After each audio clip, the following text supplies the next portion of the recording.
On va reparler des paysans puisque, comme la dernière fois, il y avait eu, rappelez-vous, une vache malade dans un cheptel de 80 têtes. Ils avaient abattu les 80 bêtes. Ça avait fait une polémique nationale et un scandale qui méritait totalement de l'être.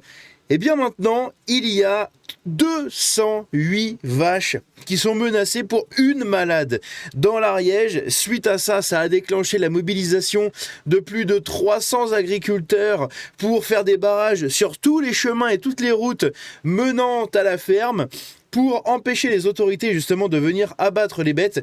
Bref, c'est une mobilisation globale, vraiment. Ils ont le soutien d'énormément de gens, même à travers la France. Donc on va regarder tout ça, c'est très très important de se rendre compte à quel point l'État est en train de commettre un agricide. C'est littéralement ça, c'est un agricide. On tue des agriculteurs par le massacre de leurs bêtes, de leurs élevages, puisque ces gens-là ne vivent que grâce aux élevages. Donc quand vous tuez leur outil de travail, il n'y a plus rien à faire, c'est pas les quelques indemnités qui vont servir à quelque chose, malheureusement. Bref, donc je vous invite à aller voir la vidéo précédente si jamais vous ne l'avez pas vue, parce qu'elle est très importante. Mais avant de se lancer dans le gros du sujet aujourd'hui, j'aimerais vous présenter ici cette femme, Anaïs Foulquier, 23 ans. C'est une éleveuse du coup dans le 42 et elle est candidate pour les Miss France Agriculture, je crois que c'est ça. C'est Miss France Agricole, voilà, de 2026. On va écouter un petit peu ce qu'elle a à dire.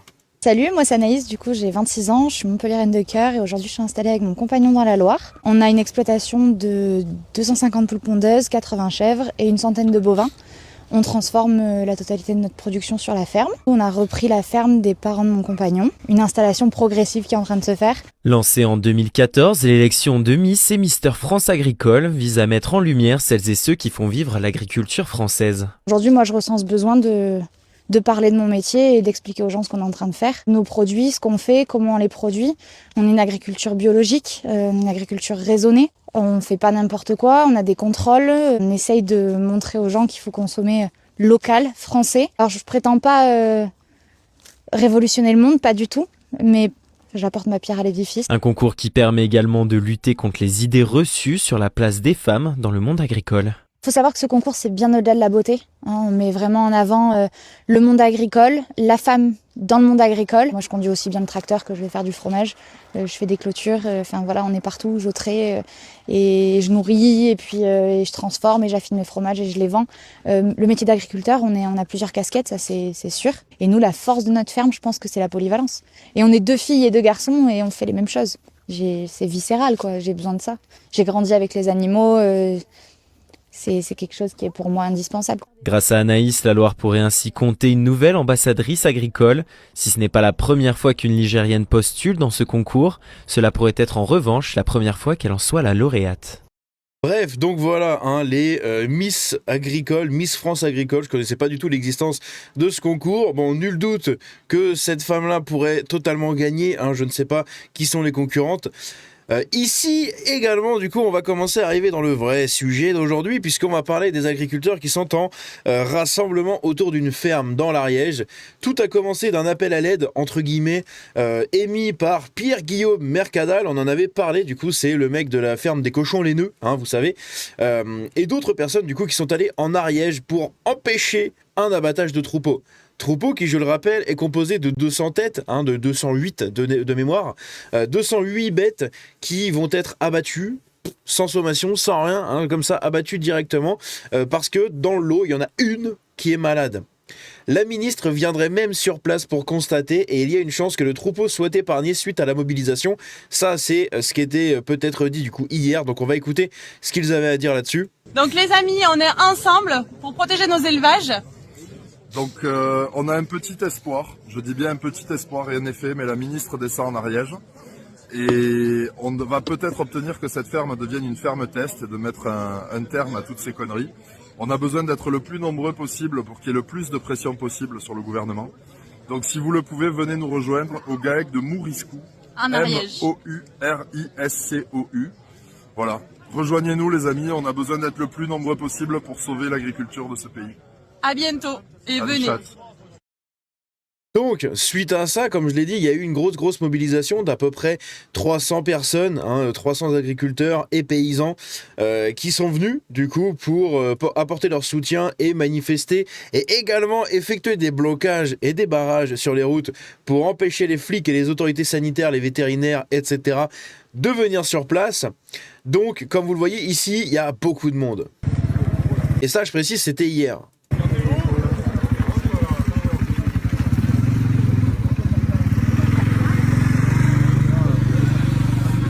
Donc il y a quand même beaucoup de monde, il y a plein de tracteurs de garés en fait sur les routes pour empêcher le passage.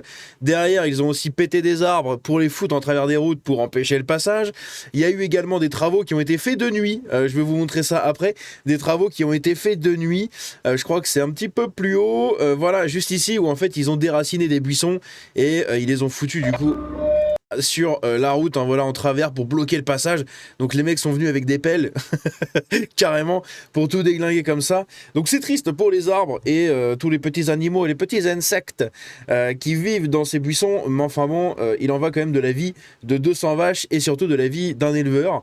Et donc du coup voilà, donc ils ont fait ça sur beaucoup de routes, ils ont bloqué absolument tout. Il y a une carte qui regroupe tous les points de barrage. Donc ici c'est le lieu où est la ferme, à Mouriscou juste là, et vous voyez qu'absolument toutes les routes autour sont bouchées, si je vous mets en zoom, ici on a la grande route qui mène à Mouriscou qui est totalement bouchée. En haut à droite on a du coup pareil une grande départementale ici qui est bouchée. Ici la petite route ici qui est totalement bouchée également. Pareil aux 4 routes ici pareil. Donc c'est quand même assez incroyable la mobilisation. Pareil en haut, voilà, il y a eu des barrages de fait, si bien que ça nous donne une carte où la totalité des accès à cette ferme sont bloqués du coup par des agriculteurs. C'est des points de barrage et comme je l'ai dit, avec des trucs au milieu de la route, etc. et des arbres également. Ce matin à 6h pétantes, je crois que c'était 6h le matin, ça a été publié très tôt, eh bien on a eu du coup une nouvelle vidéo qui a été faite par cette nana ici et par Pierre-Guillaume Marcadel. On va regarder ça. Ça y est, aujourd'hui, on est en guerre. Dans cette ferme, demain, 208 vaches vont être abattues pour une malade. Les amis, on est arrivé à faire un petit exploit. Aujourd'hui, on a tous les syndicats agricoles qui sont unis. À l'exception de la FNSEA qu'on enjoint à nous rejoindre et qu'on supplie même de nous rejoindre. Je crois que la FNSEA, c'est un peu l'équivalent des gauchistes de l'agriculture, il me semble. Derrière, il y a eu toutes les coordinations rurales, etc., qui se sont jointes à ça, parce qu'en fait, là, il en va littéralement de la vie de tous les agriculteurs en France. Parce que dès que vous avez une vache qui est menacée, le gouvernement et les autorités sanitaires abattent votre troupeau. Je vous invite encore une fois à aller regarder la vidéo que j'avais fait cet été, sur justement tout ça, sur tous les détails en fait de la maladie, parce que déjà à l'époque quand il y a eu les tout premiers cas en France, eh bien ils avaient communiqué en disant que même si le troupeau est entièrement vacciné et même s'il y en a qu'une seule de malade, ils abattent tout le troupeau. Ça avait fait polémique, tout le monde avait peur de ça, et bien maintenant on a vu la réalité avec les 80 vaches qui ont été abattues la semaine dernière. Ici justement ils ont réussi l'exploit d'arriver à se manifester et à se regrouper en masse, en très grosse masse. Pour la cause agricole et pour arrêter ces massacres. Et là, demain matin, à 9h, on a besoin de vous tous. Chasseurs, agriculteurs, consommateurs, animalistes, tous les syndicats, non syndiqués. On a besoin de tout le monde. On est déjà une armée, mais si vous êtes prêts à nous rejoindre, on sera invincible. On a besoin de vous pour arrêter une bonne fois pour toutes ce massacre et pouvoir sauver l'élevage bovin français.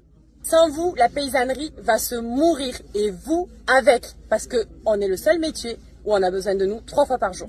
Demain matin, l'abattage est censé avoir lieu à 9h. Alors arrivé avant 9h, on a besoin de tout le monde. Pensez aussi, on est en Ariège, à vous couvrir et si vous avez des masques, n'hésitez pas à les prendre. On est ensemble.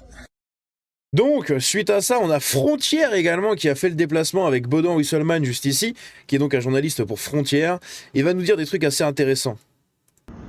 Bonjour à tous, on est au bord de Sur-Arize, au cœur des Pyrénées ariégeoises. Ce matin, des centaines d'agriculteurs. Donc là on voit sur le tracteur, c'est marqué CR09, c'est la coordination rurale du coup. Se réunissent pour soutenir la ferme Mouriscou qui à 9h est censée subir l'abattage de son cheptel de 208 bovins pour un cas de dermatose. La dermatose touche de plus en plus de troupeaux en France et la stratégie du ministère de l'Agriculture est l'abattage systématique. On est à plus de 3000 bêtes abattues, euthanasiées. Et pourquoi il y a ce rassemblement? C'est pour montrer et pour empêcher cet abattage, parce qu'ils sont réputés, ils sont inefficaces, puisque l'épidémie ne s'arrête pas et puisque la dermatose ne fait en réalité que 5% de morts parmi les bovins contaminés. Donc on a plusieurs centaines d'agriculteurs qui sont rassemblés pour tenter d'empêcher ça ce matin au cœur de ces magnifiques Pyrénées ariégeoises, avec un lever de soleil particulièrement magnifique. On vous fait vivre tout ça ce matin. Donc vous avez bien entendu, en fait, c'est 5% des vaches, mais pas 5% des vaches du troupeau. Hein, la dermatose ne tue que 5% des vaches contaminées. Donc sur les 208 vaches, il y en a une qui est contaminée, et cette vache-là n'a que 5% de chance de mourir. Et pourtant, ils vont abattre l'entièreté, tout simplement, de l'élevage. C'est une lutte qui est faite de l'État contre les agriculteurs pour pouvoir faire proliférer toutes ces lois de commerce international sur la nourriture, l'importation de viande, etc. Quand bien même nos viandes à nous sont riches, sont propres, sont bénéfiques et font vivre des familles et des commerces, hein, parce que ta viande, elle fait vivre la famille d'agriculteurs, elle fait également vivre les gens qui ont l'abattoir, elle fait vivre les commerces derrière où elle est distribuée, et elle fait vivre les gens qui la consomment derrière. Donc, c'est très très important, hein, de préserver cette agriculture en France. En plus, on est quand même un pays très agricole, hein. Il vous suffit d'ouvrir une carte de France et vous allez voir, tout simplement.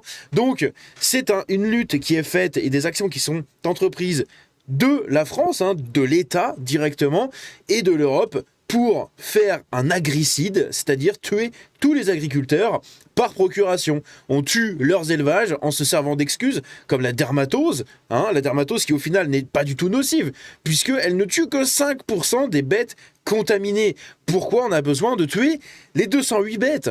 Dans le pire des cas, sur les 208 bêtes, il n'y en aura que 5% qui vont canner. Le reste, elles seront bien, tout simplement. Et puis il y a les vaccins, etc.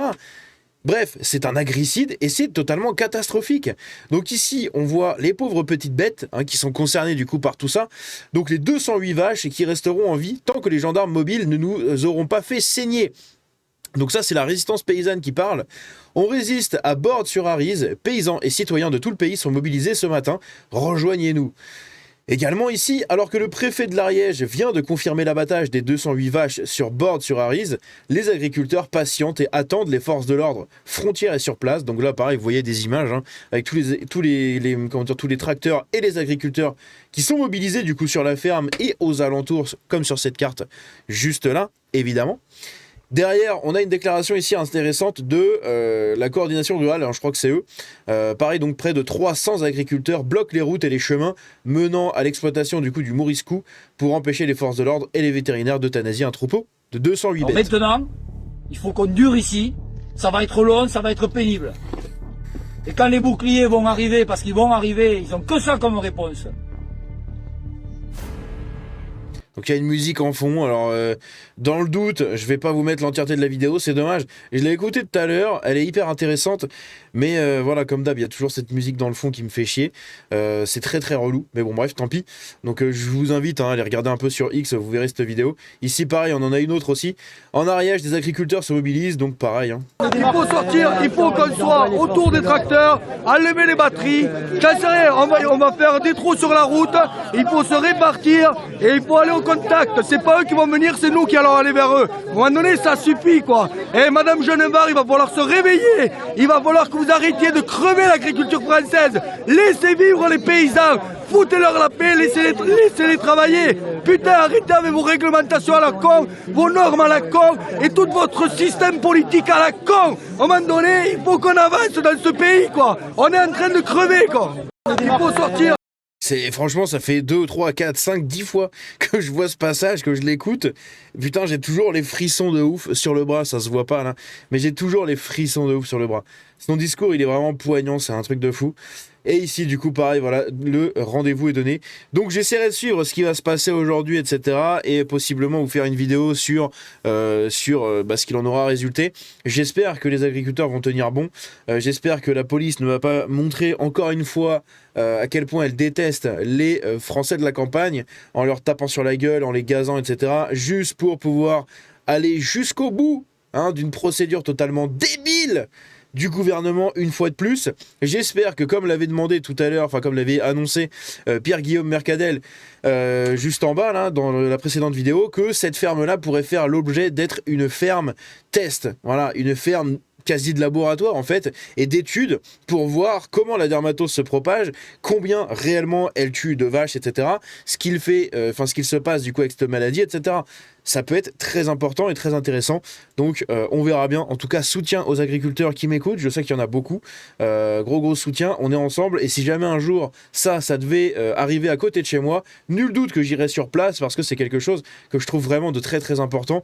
Il faut préserver la ruralité et les paysans. Du coup, en France, l'agriculture française, on a la chance d'avoir un terroir incroyable. J'ai même pas les mots pour le décrire. Incroyable. Et très riche, très très nombreux dans la diversité de produits, de races, d'animaux, d'élevage, etc. Vous changez d'un département à l'autre, c'est totalement différent sur plein de choses, sur plein de manières de faire, sur la façon de vivre avec les animaux et tout. On est ultra riche en France pour ça au niveau de l'agriculture et c'est pour ça que ces gens-là sont détestés par les politiciens de merde et par toutes les réglementations. Donc gros soutien aux agriculteurs et je vous tiendrai au courant sur ce qu'il se passera dans la suite parce que comme d'habitude ces vidéos-là ne font pas de vues, c'est un flop, c'est une triste réalité, la plupart des gens s'en branlent. Vous allez regarder cette vidéo, vous allez vous dire mais non mais moi je m'en branle pas. Oui vous sauf que la majorité des gens s'en tapent, littéralement. Là, on n'est pas en train de parler les Arabes, ceci, ceci, cela. On est en train de parler des agriculteurs, et ça, malheureusement, ça devrait être encore plus relayé. Bref, donc n'hésitez pas encore une fois à booster cette vidéo, à en parler autour de vous, à relayer cette information comme les vitraux, comme la précédente vidéo sur les agriculteurs et comme beaucoup de choses comme ça, des choses que vous ne voyez nulle part en fait, dont très peu de gens parlent. Il faut vraiment que ça fasse le tour des réseaux. Donc maintenant vous avez les informations, vous pouvez en parler autour de vous. Ce n'est que le bouche à oreille à la fin qui gagnera. Moi je fais des vidéos, c'est bien, mais la personne qui ne voit pas la vidéo ne la verra jamais. Donc si dans son entourage il y a quelqu'un qui a vu ma vidéo, qui a les informations et qui peut lui communiquer, ce serait ultra important. Donc n'hésitez pas vraiment à en parler autour de vous de tous ces trucs-là. Ce n'est que par le bouche à oreille qu'on gagnera. Bref, c'est la fin de cette vidéo. N'hésitez pas à booster cette vidéo-là, à la partager, à me donner votre avis en commentaire, le petit like. On se dit à la prochaine. Force aux agriculteurs et agricultrices. Ciao.